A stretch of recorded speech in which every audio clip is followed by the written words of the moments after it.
بسم اللہ الرحمن الرحیم، السلام علیکم۔ امید ہے آپ لوگ خیریت سے ہوں گے۔ کل کچھ اچھی خبریں پاکستان تحریک انصاف کے لیے آئی ہیں، مثلاً 56 کے قریب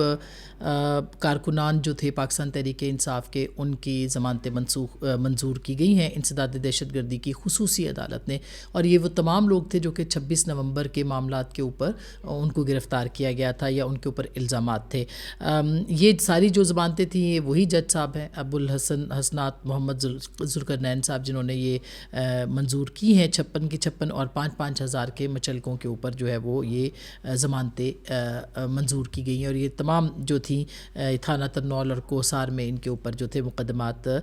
تھانوں میں درج تھے۔ اچھا، اس کے علاوہ جو ملٹری کورٹس کے حوالے سے ٹرائل ہے وہ بھی بہت امپورٹنٹ ہے، اور اس کے اوپر بات کرنا بھی بہت ضروری ہے، بیکاز بہت سے دنوں سے ملٹری کورٹ کے حوالے سے جو پروسیڈنگس تھیں وہ چل رہی ہیں اور چلے جا رہی ہیں، اور اس کے اوپر جو ہے روز کویسچن ہوتے ہیں، سوالات ہوتے ہیں، سوالات کے، اور یہ آئینی عدالت جو ہے وہ سن رہی ہے، جس میں جسٹس امین الدین خان صاحب ہیں، مظہر عالم مندوخیل صاحب ہیں، اور یہ تمام لوگ جو ہیں، یہ تمام جج صاحبان اس معاملے کو سن رہے ہیں۔ اس میں جو اہم معاملات ہیں، یعنی کل جو ہم نے پروسیڈنگس دیکھی ہیں اس میں وہ بہت دلچسپ بھی ہیں، اور اس پہ لگ رہا ہے کہ یہ معاملہ جو ہے وہ کس طرف جائے گا۔ اور یہ بھی یاد رہے کہ عمران خان صاحب کے حوالے سے جو کیسز ہیں ان کے اوپر بھی یہ جو معاملات 9 مئی کے ہیں اس کے اوپر، ان کے اوپر بھی بہت سے سوالات موجود ہیں۔ یہ جو کیسز ہیں اس میں کل جو تھا وہ جمال مندوخیل صاحب نے استفسار کیا تھا کہ فوج اور سول حکومت کے کہنے پر اگر آئی ہو، یعنی کہ 245 اگر امپلیمنٹ ہوا ہو اور حملہ ہو جائے تو پھر مقدمہ جو ہے وہ کہاں پر چلایا جائے گا، جس پر فیصل صدیقی صاحب جو کہ لائر ہیں دوسری طرف سے، یعنی کہ وہ جو سول پٹیشنز ہیں ان کے وہ لائر ہیں، اس پہ انہوں نے کہا کہ فوجی حملے پر حملہ ہو تو ٹرائل انسداد دہشت گردی کی عدالت میں چلے گا۔ پھر امین الدین خان صاحب جو تھے انہوں نے اس کے حوالے سے جو تھا وہ مختلف سوالات بھی کیے، اور پھر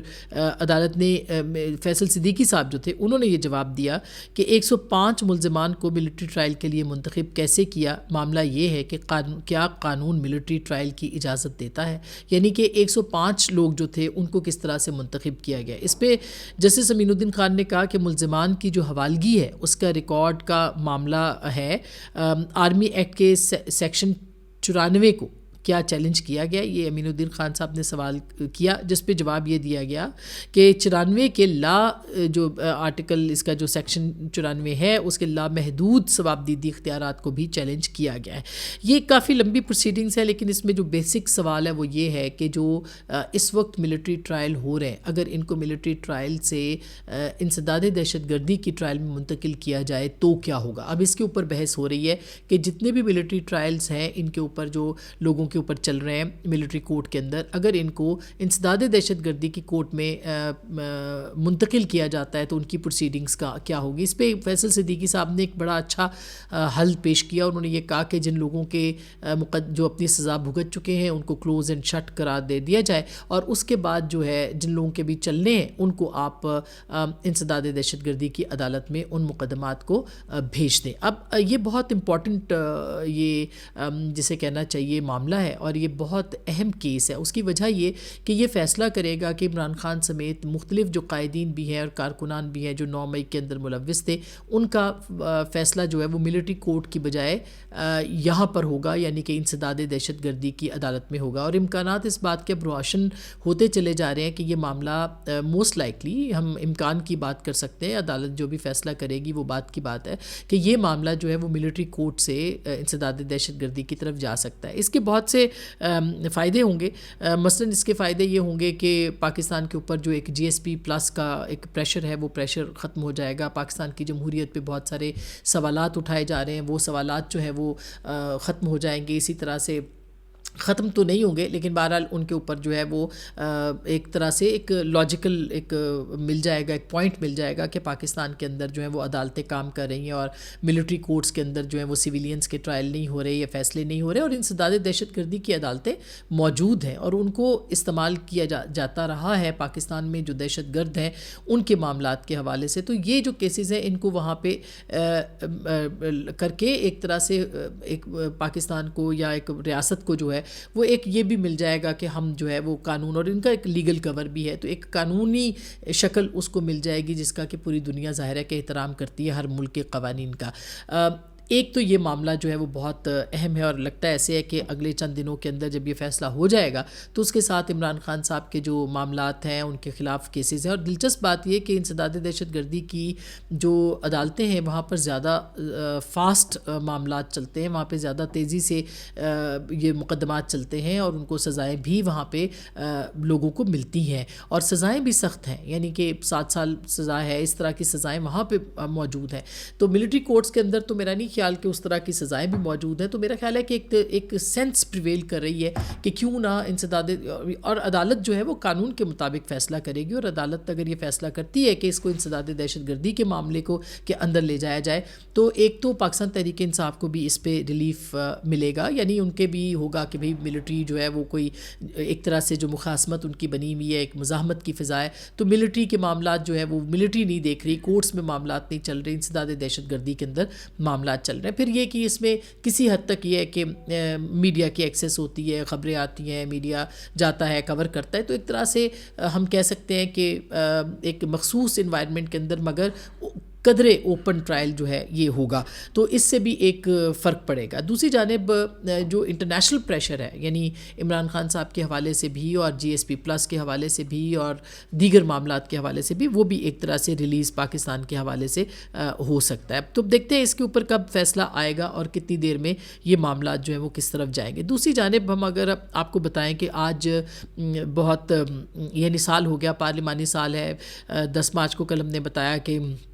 صدر مملکت صاحب جو ہیں وہ خطاب بھی کریں گے، حکومت نے بھی اپنی کارکردگی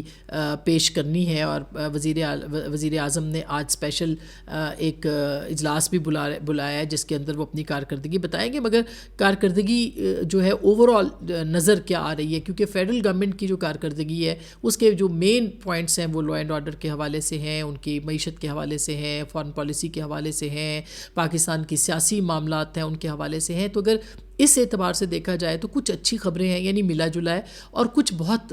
امپروو ہونے کی ضرورت ہے۔ 1 سال ہم اس کو گریں گے، اس سے پہلے 6 مہینے جو ہے وہ ایک نگران سیٹ اپ تھا، اس سے پہلے سوا سال تقریباً جو ہے وہ پی ڈی ایم کی گورنمنٹ تھی۔ تو ایک طرح سے ہم دیکھیں تو پچھلے کچھ سال جو ہیں وہ مستقل انسٹیبلٹی رہی ہے، اور اگر اس سے پہلے عمران خان صاحب کے سال دیکھیں تو اس میں بھی ہمیں پاکستان کی جو معیشت ہے وہ ایک بہت ہی ایک خراب ترین صورتحال میں ملتی ہے۔ پھر پی ڈی ایم اس کو بہتر کرنے کی، یعنی پاکستان کے اوپر ڈیفالٹ کا خطرہ جو ہے وہ اس کو تلوار لٹکتی رہی، پھر کس طرح سے پاکستان ڈیفالٹ کے خطرات سے جو ہے وہ نکلا ہے، پھر کس طرح سے پاکستان کے اندر جو ہے وہ ایک نگران سیٹ اپ آیا، پھر نگران سیٹ اپ نے جو پالیسیز اختیار کی، پھر ایس آئی ایف سی بنائی گئی، پھر ایس آئی ایف سی کے بینر تلے جو ہے وہ بہت سارے پروجیکٹس اور سرمایہ کاری اور اس کے حوالے سے جو ہے وہ باتیں یعنی منصوبے جو ہیں وہ بنائے گئے ہیں، ان کا آؤٹ پٹ ابھی تک ہمیں کلیئر طور پہ نظر نہیں آتا۔ یعنی اگر ہم دیکھیں کہ پاکستان کی معیشت کے حوالے سے تو جو پولیٹیکل سائڈ ہے اس کے اوپر تو ہمیں نظر آتی ہیں، یہ چیزیں بھی آتی ہیں، جواب دہی بھی نظر آتی ہے کسی حد تک، اور ڈیولپمنٹس کے معاملات بھی نظر آتے ہیں، لیکن ایس آئی ایف سی کی اچیومنٹس کیا ہیں اس کے اوپر بہرحال مجھ جیسے اسٹوڈنٹس جو ہیں وہ سوال کر رہے ہیں، اور سوال ہی کر سکتے ہیں، اس کے علاوہ کچھ نہیں، کہ کتنی سرمایہ کاری ہوئی ہے، کون سے، کیونکہ گرین پاکستان کا ایک بڑا پروجیکٹ ان کا ہمیں سرمایہ کاری کے حوالے سے اور معدنیات کے حوالے سے اور آئی ٹی کے حوالے سے ایس آئی ایف سی جو ہے وہ کام کر رہی ہے، مگر اس کا رزلٹ کیا ہے، اس کا نتیجہ کیا ہے کہ پچھلے کم از کم 1 برس کے اندر کیا کیا اس کے اندر ہوا ہے، یہ ایک بہرحال ایک سوال اپنی جگہ پہ موجود ہے۔ پھر اگر ہم دیکھیں پولیٹیکل گورنمنٹ کے حوالے سے تو آج کی سارے اخباروں کے اندر جو ہیڈ لائنز ہیں وہ یہ ہیں کہ پاکستان کے اندر جو معیشت ہے وہ انفلیشن جو ہے، یعنی کہ افراط زر کی شرح وہ 10 سال کی کم ترین سطح پر آ گئی ہے، یعنی 1.5، جس کو کل پرائم منسٹر نے اس کا کریڈٹ بھی لیا۔ تو یہ انفلیشن کی جو شرح ہے، اس کا مطلب یہ نہیں ہے کہ انفلیشن ختم ہو گئی ہے، یعنی مہنگائی ختم ہو گئی ہے، یعنی وہ جس رفتار سے بڑھ رہی تھی، اور وہ رفتار جو ہے وہ پاکستان کی معیشت کے حساب سے تھا، یعنی اشاریے بہتر ہوئے ہیں، وہ رفتار کم ہوئی ہے۔ معیشت یعنی مہنگائی کم نہیں ہوئی کہ اگر آپ کہیں کہ مہنگائی کم ہوئی ہے، مہنگائی کم نہیں ہوئی، لیکن جس رفتار سے وہ بڑھ رہی تھی وہ شرح اب لوئسٹ یعنی کم ترین سطح پر آ گئی ہے، اور معیشت کے اندر اس کو ایک بہت بڑی اچیومنٹ بھی سمجھا جاتا ہے۔ مثلاً یہ ہے کہ مختلف جو پھل فروٹس اور اس کے ساتھ ساتھ جو آپ کا آٹا، آپ کی دیگر معاملات، آپ کی جو کھانے کی روزمرہ کی اشیاء خوردنوش ہیں، پیاز ہے، ٹماٹر ہے، یہ سب چیزیں یہ جس رفتار سے بڑھ رہی تھی، یعنی 250 کا بھی 300 کلو بھی ٹماٹر جو ہے پاکستان کے غریب عوام نے خریدا ہے، یا عوام نے خریدا ہے۔ غریب نہ بھی ہوں تو سفید پوش کے لیے، مڈل کلاس کے لیے بھی بہت مشکل ہوتا ہے کہ وہ گزارا کرے، اور اس وقت بھی گزارا مشکل ہے، لیکن قیمتیں بہرحال ایک جگہ پہ آ کے ٹھہر گئی ہیں۔ آلو پیاز کی ہوں یا اشیاء خوردنوش کی ہوں، یہ ان کی شرح جو ہے اس جو جس رفتار سے وہ بڑھ رہی تھی اس میں کافی کمی واقع ہو گئی ہے۔ تو اشاریے بھی بہتر ہوئے ہیں، لیکن البتہ پچھلے مہینے میں پاکستان کی ایکسپورٹس کم ہوئی ہیں۔ ترسیلات زر کے حوالے سے بھی آپ نے دیکھا کہ عمران خان صاحب کی اپیل جو تھی وہ تھی، اور عمران خان صاحب نے اس حوالے سے جو ہے وہ اپنے لوگوں کے ساتھ بھی ان کے جو اوورسیز ان کا یہ ماننا ہے کہ ان کے بہت بڑی تعداد میں اوورسیز جو ہے وہ رہتے ہیں، اور ان کو اس حد تک اس کا کوئی فائدہ البتہ جو ہے وہ نہیں ہوا، ترسیلات زر میں اضافہ ہی ہوتا چلا گیا ہے۔ تو ایک طرح سے وہ بھی ایک اچیومنٹ ہم کہہ سکتے ہیں اس حکومت کی کہ ان کو کسی حد تک بہتری ہوئی ہے، لیکن ایکسپورٹس میں جو ہے وہ فروری کے مہینے میں جنوری کے مقابلے میں 17.35% کی کمی واقع ہوئی ہے، اور ظاہر ہے کہ یہ ایک اہم خبر ہے، اور پاکستان جیسے ملک کے لیے جس کو ایکسپورٹس کو بڑھانا ہے ایک چیلنج ہے۔ آئی ایم ایف یہاں پہ ہے، وہ پاکستان کی گروتھ ریٹ کو، پاکستان کے زر مبادلہ کو، پاکستان کے یعنی اوور آل کہاں سے پیسے پاکستان کما سکتا ہے، بنا سکتا ہے، اس کے اوپر بھی وہ ریویو کر رہے ہیں، اور دوسری قسط ان کو پاکستان کو جاری کرنا ہے۔ تو یہ ایک طرح سے ایک بڑا چیلنج جو ہے وہ معیشت کے محاذ کے اوپر جو ہے وہ رہا ہے۔ پیٹرولیم پرائسز جو لوگوں کو سمجھ میں آنے والی بات ہے میں وہ بتا رہی ہوں، اس کے حوالے سے کافی بہتری ہوئی ہے۔ اب حکومت یہ کہہ رہی ہے کہ بجلی کی قیمتوں میں بھی انہوں نے کمی کرنی ہے، اگر یہ ہو جائے ممکن ہو تو یہ بہت بڑی ڈیولپمنٹ ہوگی۔ اب آتے ہیں کہ پاکستان کی جو سیاسی معاملات ہیں اس کے اوپر، تو پچھلے ایک سال کے اندر پاکستان کی سیاست میں کوئی بہتری نہیں آئی ہے۔ پارلیمان کے اندر کارکردگی آپ دیکھیں، سیاسی طور پر جو سیاسی جماعتیں ہیں وہ پارلیمان کو اس طرح سے انہوں نے با اختیار اس طرح سے نہیں کیا۔ پھر آپ دیکھیں کہ جو مذاکرات شروع ہوئے تھے اس گورنمنٹ کے P M L N government کے، وہ بھی مذاکرات کامیاب نہیں ہوئے ہیں۔ پاکستان کی سب سے بڑی سیاسی جماعت ہے پاکستان تحریک انصاف، اس کے ساتھ تو وہ بھی ایک ناکامی ہمیں نظر آتی ہے۔ اسی طرح سے بطور یعنی پاکستان کے اندر جتنے بھی اس وقت معاملات ہیں سیاست کے حوالے سے اور اس سے جڑی معیشت کے حوالے سے، اس میں ہمیں بہت کم جو ہے وہ رفتار سے ایک مثبت اشاریے ضرور مل رہے ہیں کہ آگے بڑھا جا سکتا ہے، لیکن ہمیں کوئی اس پچھلے ایک سال میں کم از کم جو سیاسی ڈائلاگ ہے، جو پولیٹیکل ڈائلاگ ہے، اس کے اندر کوئی ہمیں ڈیولپمنٹ، کوئی بہتری ہمیں نظر نہیں آئی ہے۔ اسی طرح سے اگر آپ دیکھیں کہ جو پاکستان کی جو اوور آل قانون سازی ہے اس کے حوالے سے پارلیمان کے اندر قانون تو وہ پاس ہوئے ہیں جو کہ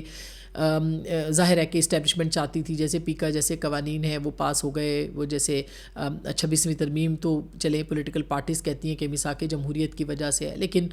یہ جو پیکا قانون تھا یہ بھی ایک جتنی جلدی میں پاس ہوا، یہ بھی ایک بہت اہم جو ہے وہ ڈیولپمنٹ، اس کے حوالے سے بھی ہمیں پارلیمان کی جو قانون سازی ہے اس پہ بہت کچھ کرنے کی ضرورت ہے۔ اچھا، مولانا فضل الرحمان صاحب کا بطور اپوزیشن بھی دیکھا جائے تو بطور اپوزیشن جو پورا یعنی پی ٹی آئی اور تمام جو جماعتیں ان کی کارکردگی پہ بھی بہت سارا سوال جو ہے وہ نظر آتا ہے۔ مثلاً یہ کہ پچھلے ایک سال کے اندر اپوزیشن جماعتیں جو اسمبلی میں جاتی ہیں، جو سینٹ کا حصہ ہے، خاص کر کے قومی اسمبلی کے اندر جہاں پہ ڈائریکٹ ریپریزنٹیشن ہے، عوام کے نمائندہ لوگ ہیں، خیر اس کے اوپر سوالات ہیں، مگر بہرحال جس طرح کی بھی پارلیمنٹ ہے اس کے اندر کون سے کتنے جو موضوعات تھے وہ عوام سے جڑے رہے، کتنی سیاسی جماعتوں نے عوام کے لیے بات کی، کتنے لوگوں نے مہنگائی کے لیے آواز اٹھائی، کتنے لوگوں نے بے روزگاری کے لیے آواز اٹھائی۔ ایک شیڈو کیبنٹ ہوتی ہے جو اپوزیشن ہوتی ہے، ان کا کام ہوتا ہے کہ وہ ہائی لائٹ کرے، اور جب وہ ہائی لائٹ کرتے ہیں تو وہ میڈیا کی زینت بنتے ہیں، لوگوں تک پہنچتے ہیں اور پھر بات ہوتی ہے، اس کے اوپر بحث ہوتی ہے، ایک پریشر آتا ہے گورنمنٹ کے اوپر۔ تو ہمیں پچھلے کچھ عرصے کے اندر اپوزیشن کی طرف سے بھی کوئی کامیابی نظر نہیں آتی، اور اسی طرح سے اپوزیشن اپوزیشن جماعتوں کے اتحاد کے اوپر بھی جو ہے وہ ناکامی نظر آتی ہے کہ وہ بھی ایک متحد آواز کی صورت سامنے نہیں آ سکیں کہ الیکشن کے مینڈیٹ کے حوالے سے، اس کے چوری ہونے کے حوالے سے، یا پھر آئین اور قانون کی سربلندی کے حوالے سے، تو کوئی ہمیں ایز سچ اپوزیشن کی کارکردگی بھی نظر نہیں آتی۔ مولانا فضل الرحمان صاحب جو ہیں وہ انہوں نے پاکستان تحریک انصاف نے ان کو اپروچ کیا، ان کے ساتھ میٹنگز ہوئی، اور پھر آپ نے دیکھا کہ آئین تحفظ تحریک تحفظ آئین جو ابھی کانفرنس ہوئی تھی، اس کانفرنس کے اندر بھی جس طرح کے گلے شکوے عوام کے سامنے بیرسٹر گوہر صاحب کے اور اسد کیسر صاحب کے اور مولانا فضل الرحمان صاحب کے، کامران مرتضیٰ صاحب کے آئے، اور پھر مولانا صاحب نے جو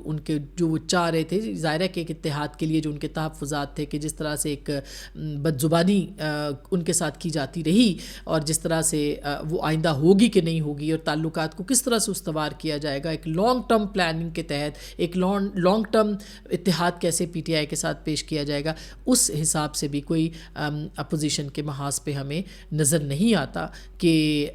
کس طرح کی اچیومنٹس ان کے اس کے اوپر ہیں، ان کے ریکارڈ پہ ہیں۔ تو یہ وہ ساری صورتحال ہے جو کہ نظر آ رہی ہے، اور اب جو ملٹری کورٹس کے حوالے سے فیصلے ہیں وہ دیکھنا ہے کہ وہ کس طرف لے کے جاتے ہیں اس سارے معاملے کو، لیکن ہماری اطلاعات یہ ہیں کہ عمران خان صاحب جو ہیں ان کے جو بھی فیصلے ہوں گے، جس طرح کے بھی جو کورٹ فیصلہ سپریم کورٹ کرتی ہے، اس کے بعد ان کو لے جایا جائے گا، یعنی ان کے جو کیسز ہیں ان کو موسٹ لائکلی وہ اسی طرح سے ان کی جو جس رفتار سے وہ چل رہے ہیں شاید اسی رفتار سے چلتے رہیں۔ بہرحال دیکھنا ہے کہ کس طرح سے ان کے معاملات کو، اگر یہ انسداد دہشت گردی کے کورٹ میں جاتے ہیں ان کو، اور جو تحریک انصاف کی بہت سی ان کے لیڈرز ہیں ان کے اوپر کیا وہاں پہ فیصلے ہوتے ہیں۔ یہ سلو ہوگا، ہو سکتا ہے یہ کوئی بہت شاید تیز نہ ہو یہ معاملہ، لیکن یہ اہم ہوگا۔ اور اسی طرح سے اگر آپ دیکھیں کہ پاکستان تحریک انصاف کے اندر بھی ہمیں کوئی مزاحمت کی ہے، سچ جو ایک سڑکوں کے اوپر مزاحمت ہے وہ ہمیں نظر نہیں آ رہی، اور اس طرح کے یہ لگتا نہیں ہے کہ معاملات جو ہیں وہ پاکستان تحریک انصاف کے اینڈ کے اوپر جو ہیں ان کی ایک یونائٹڈ ایفرٹ کے طور پہ، جماعت کے طور پہ وہ بھی آگے جا کے اس پہ بھی بہت سارے ان کو چیلنجز درپیش ہیں۔ تو اب تک کے لیے اتنا ہی، اپنا بہت خیال رکھیے گا، اللہ نے کے بعد۔